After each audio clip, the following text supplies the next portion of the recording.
छोटा था झुकेगा नहीं साला मठा बार दीदा वडाप्रधाने અહીંયા સભા કરી ચૈતર વસાવાને 7 વર્ષની સજા કરે તો આદિવાસી સમાજની અદાલતમાં ભાજપને 70 વર્ષની જેલની સજા આપણે કરવાની થાય છે।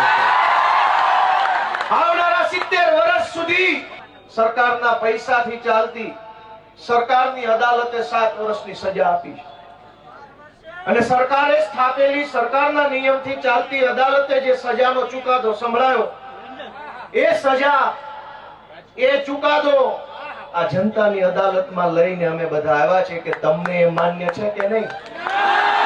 પણ જનતાની અદાલતમાં સરકારનું ના ચાલે। આ જનતાની અદાલત ભેગી થઈ છે, આદિવાસી સમાજની અદાલત છે।